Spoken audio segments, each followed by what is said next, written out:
વિદ્યાર્થી મિત્રો, પ્રકરણ 1 સજીવ વિશ્વમાં આપણે સજીવ શું છે એના વિશે અભ્યાસ કરી રહ્યા હતા. અને આજનો આપણો જે ટૉપિક છે સજીવની લાક્ષણિકતા સમજાવતો એ છે ચયાપચય. તો આપણે લખી શકીએ કે સજીવની બીજી એક લાક્ષણિકતા ચયાપચય છે. સજીવની એક અલગ બીજી લાક્ષણિકતા સજીવની લાક્ષણિકતા છે.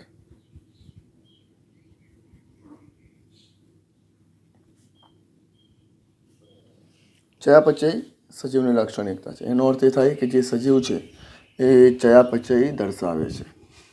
પણ ચયાપચય એટલે શું? તો એક સામાન્ય સરળ શબ્દમાં જો સમજાવું તો સજીવો એક કોષી હોય કે બહુકોષી, કોઈ પણ સજીવ હોય તો આ સજીવોમાં હજારો, એક કોષી સજીવ હોય કે બહુકોષી સજીવ હોય એમાં હજારો ચયાપચય પ્રક્રિયાઓ એક સાથે થતી હોય છે. હજારો ચયાપચય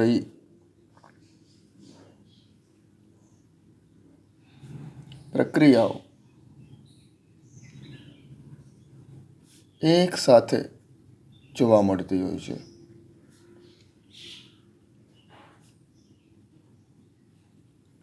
તો આ ચયાપચય પ્રક્રિયાઓ શું? તો આપણે એને એમ કહી શકીએ કે ચયાપચય પ્રક્રિયાઓ એક પ્રકારની રાસાયણિક પ્રક્રિયાઓ છે. રાસાયણિક પ્રક્રિયાઓ. હવે આ કઈ રાસાયણિક પ્રક્રિયા છે?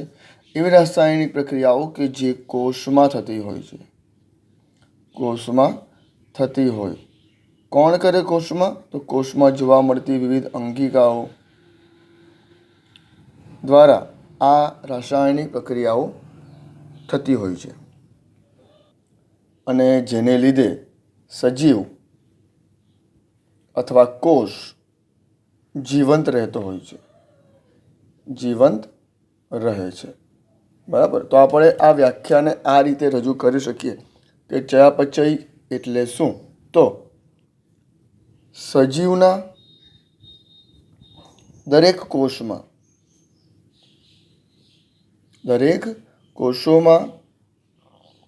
વિવિધ, હવે આપણે એમ કહ્યું ને કે કોષોમાં થતી પ્રક્રિયાઓ છે આ જે અંગિકાઓ કરે છે. અંગિકાઓ દ્વારા એટલે આ રાસાયણિક પ્રક્રિયાઓ દ્વારા સજીવ જીવંત રહે છે. તો આપણે એમ કહી શકીએ કે આ રાસાયણિક પ્રક્રિયાઓ જૈવ રાસાયણિક પ્રક્રિયાઓ છે. કેમ? કારણ કે એના દ્વારા સજીવ જીવંત રહે છે. તો આપણે એમ લખી શકીએ કે સજીવના દરેક કોષમાં થતી વિવિધ જૈવ રાસાયણિક પ્રક્રિયાઓ, રાસાયણિક ક્રિયાઓ સતત ચાલતી હોય છે. બરાબર. સજીવના દરેક કોષમાં વિવિધ જૈવ રાસાયણિક પ્રક્રિયાઓ ચાલતી હોય છે. હવે આ રાસાયણિક પ્રક્રિયાઓ શું છે હું તમને સમજાવું. જૈવ રાસાયણિક પ્રક્રિયાઓ શું છે હું તમને સમજાવું. બરાબર. પણ આ જેટલી પણ જૈવ રાસાયણિક પ્રક્રિયાઓ ચાલતી હોય આ તમામ ક્રિયાઓ ના સરવાળાને ચયાપચય તરીકે ઓળખાય. સમજો.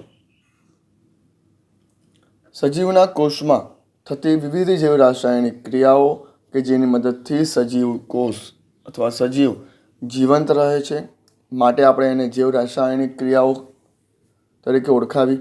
આ જેટલી પણ કોષમાં ચાલતી જૈવ રાસાયણિક ક્રિયાઓ છે એ તમામ જૈવ રાસાયણિક ક્રિયાઓનો સરવાળો એટલે ચયાપચય. બરાબર. હવે આ જૈવ રાસાયણિક ક્રિયાઓમાં કઈ કઈ ક્રિયાઓ આવે અને આ ક્રિયાઓ કોની મદદથી થાય એ આપણે સમજીએ. હવે સમજો, જૈવ રાસાયણિક ક્રિયાઓ બહુ ખૂબ જ સિમ્પલ છે. એક જૈવ રાસાયણિક ક્રિયાની વાત કરીએ આપણે તો એ છે શ્વસન. શ્વસન એક જૈવ રાસાયણિક ક્રિયા છે. એટલે આપણે એમ કહી શકીએ કે શ્વસન દ્વારા કોષ જીવંત રહે છે. એકદમ સાચી વાત. હવે શ્વસન એટલે શું? તો જ્યારે આપણે ખોરાક લઈએ, એક સિમ્પલ ઉદાહરણ દ્વારા સમજાવું તમને. જ્યારે કોઈ સજીવ ખોરાક લે છે, આ ખોરાક એના પાચન માર્ગમાંથી પસાર થાય અને પાચન માર્ગમાંથી પસાર થતી વખતે એના સરળ ઘટકોનું, ખોરાકના સરળ ઘટકો છે, આ સરળ ઘટકોનું શોષણ થશે. આપણે એ પણ ભણી ગયા છે કે નાના આંતરડાના રસાંકુરો એનું શોષણ કરે છે. હવે શોષાયેલા પદાર્થો ક્યાં જશે?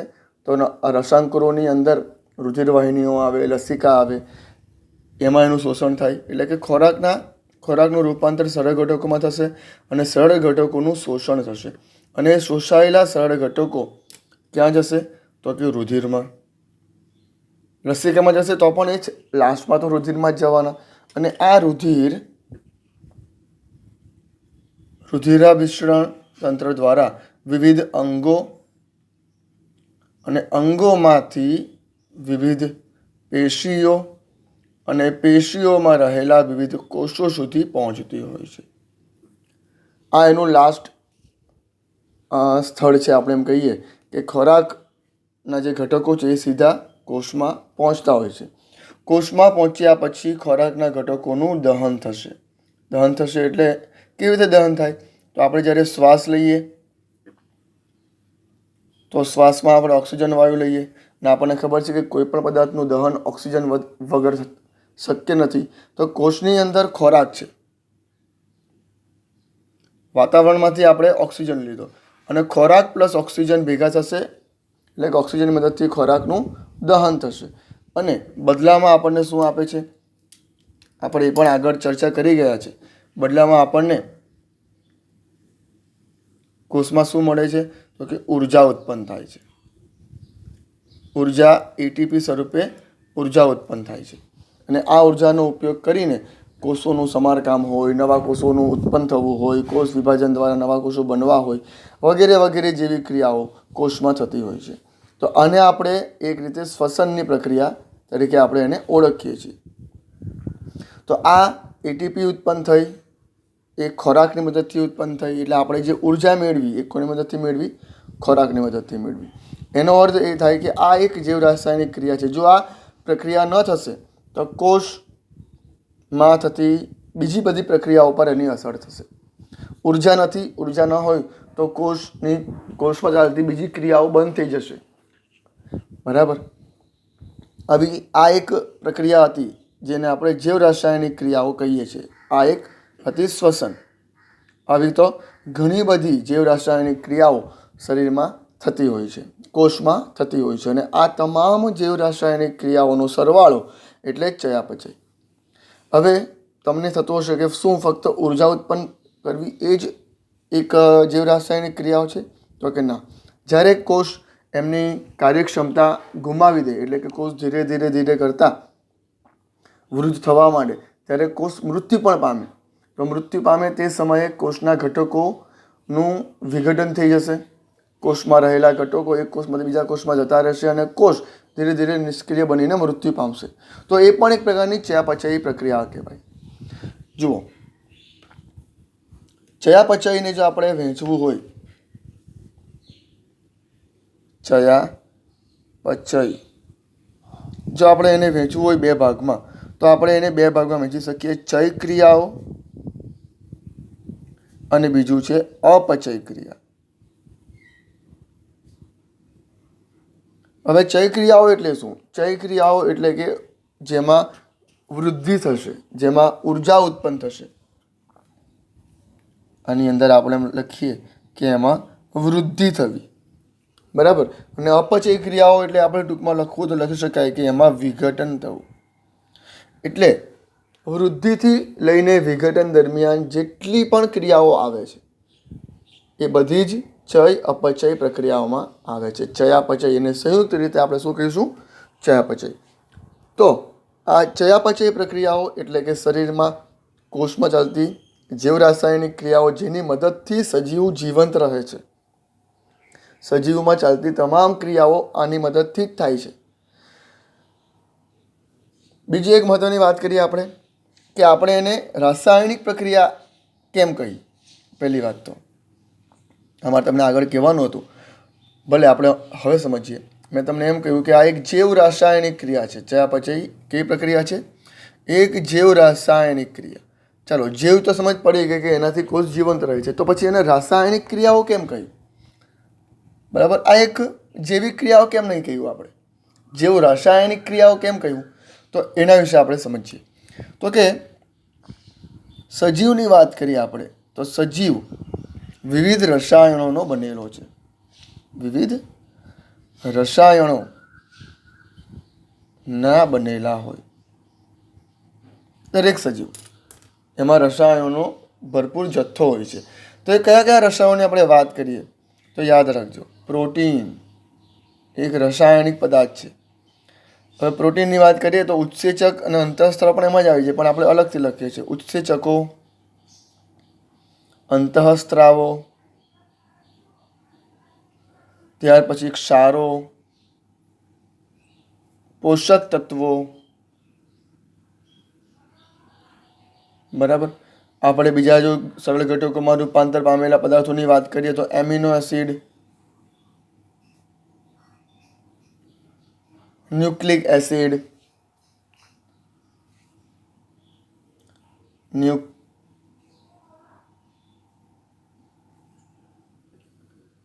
આમ આવા ઘણા બધા રસાયણો ભેગા થાય છે. આવા તો બીજા ઘણા બધા છે. આ એક રસાયણોની વાત કરીએ આપણે કે આ બધા રસાયણો આપણા શરીરની અંદર, જે તે સજીવના શરીરની અંદર બનતા હોય છે અને એની મદદથી વિવિધ ક્રિયાઓ થતી હોય છે, વિવિધ જૈવિક ક્રિયાઓ થતી હોય છે. માટે આપણે એને જૈવ રાસાયણિક ક્રિયાઓ તરીકે ઓળખાવી. બહુ જ સરળ મુદ્દો છે આ. જૈવ કેમ કહ્યું? કારણ કે એનાથી કોષો જીવંત રહે છે. અને રાસાયણિક ક્રિયાઓ કેમ કહ્યું?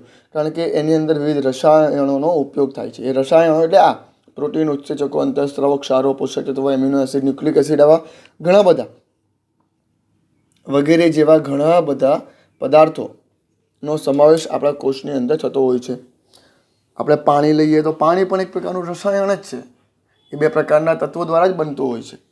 બરાબર, તો આવી જૈવ રાસાયણિક ક્રિયાઓ જે આપણા કોષમાં સતત ચાલે છે, આવી બધી ક્રિયાઓને જો આપણે ભેગા કરીશું તો એને આપણે કહીશું જૈવ રાસાયણિક ક્રિયાઓ, જેને આપણે કહીશું ચયાપચય ક્રિયાઓ. જેની અંદર કોષ વૃદ્ધિ પામશે, પુખ્ત બનશે, પોતાના જે બીજા કોષો ઉત્પન્ન કરશે અને પાછળથી એ ધીરે ધીરે વિઘટન પામીને મૃત્યુ પામશે. તો ચયાપચય એ સંપૂર્ણ ઘટના છે. કોઈ એક ક્રિયાની વાત નથી કરતા, પણ કોષમાં ચાલતી તમામ ક્રિયાઓ, કોષની વૃદ્ધિથી લઈને એના વિઘટન સુધીની તમામ પ્રક્રિયાઓ છે, એનો સમાવેશ આપણે ચયાપચયની અંદર કરીશું. બીજી એક મહત્ત્વની બાબત છે કે ઉપર જે મેં તમને રાસાયણિક પદાર્થો જે મેં લખાવ્યા, આ રાસાયણિક પદાર્થો આપણે એ પણ ખબર છે કે સતત જૈવિક બીજા અણુઓમાં પરિવર્તિત થતા હોય છે. આમ તો આ પદાર્થોની જો આપણે સિમ્પલી વાત કરીએ તો નિષ્ક્રિય પદાર્થો છે. આ બધા તમે આને બહાર ટેસ્ટ ટ્યુબમાં લઈને પણ ભેગા કરી શકો, બરાબર છે. પણ આવા બધા અણુઓ બીજા અણુઓમાં રૂપાંતરિત થતા હોય છે. બીજા જૈવિક અણુઓમાં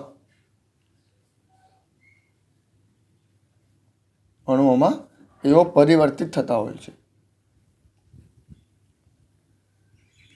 બરાબર, અને આને આપણે ચયાપચયિક, જેને આપણે એમ કહી શકીએ, જેને આપણે ચયાપચયિક પ્રતિક્રિયા તરીકે પણ ઓળખી શકીએ. તો ચયાપચયિક પ્રતિક્રિયા એટલે શું? તો આપણને ખબર છે કે એક્શનનું રિએક્શન થાય, એટલે કે કોઈ પણ ક્રિયા થશે તો તેની સામે પ્રતિક્રિયા અવશ્ય બનવાની છે. તો જે કંઈ પણ ક્રિયાઓ આપણા શરીરમાં થાય છે એની સામે ચોક્કસ અણુઓના રૂપાંતર દ્વારા કોષો એની સામે પ્રતિક્રિયા દર્શાવતા હોય છે. કોઈ ઝેરી પદાર્થ આપણા શરીરમાં આવી જાય તો પણ કોષ એની સામે પ્રતિક્રિયા દર્શાવતો હોય છે.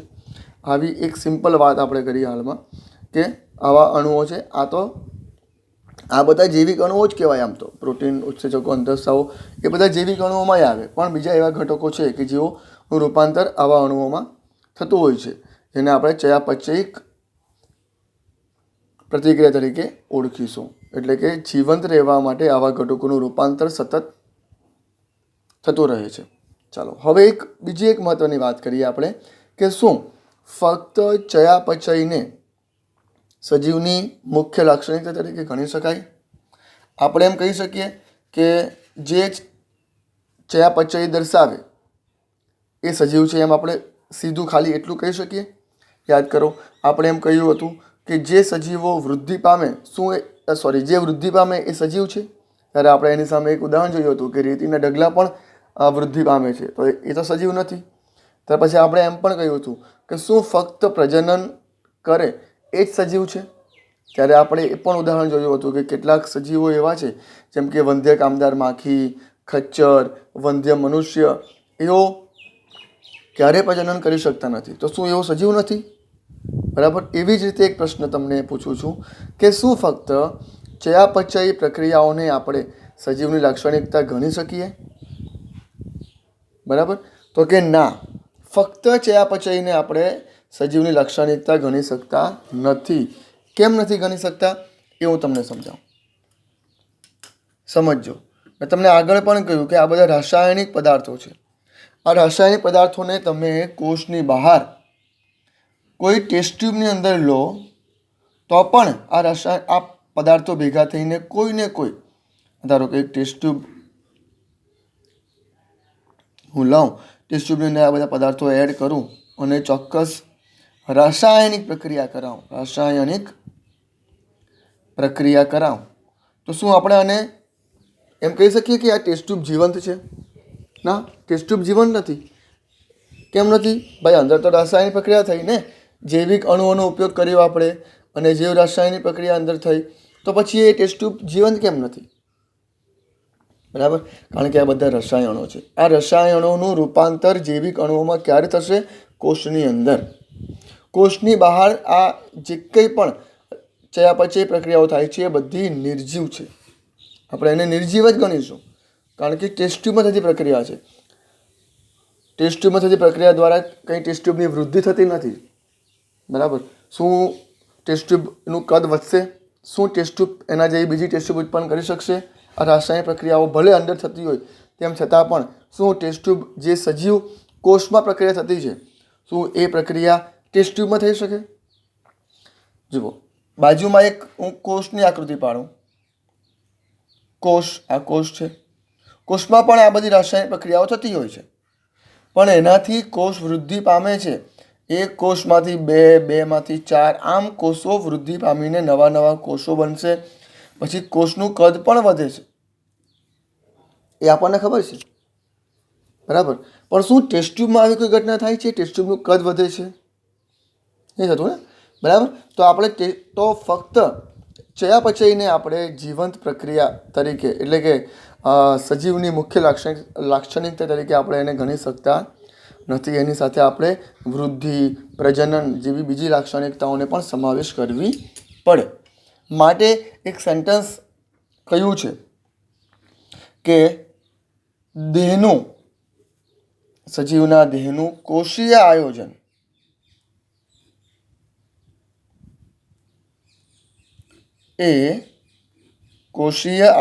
એ જૈવ સ્વરૂપોનું ચોક્કસ લક્ષણ છે.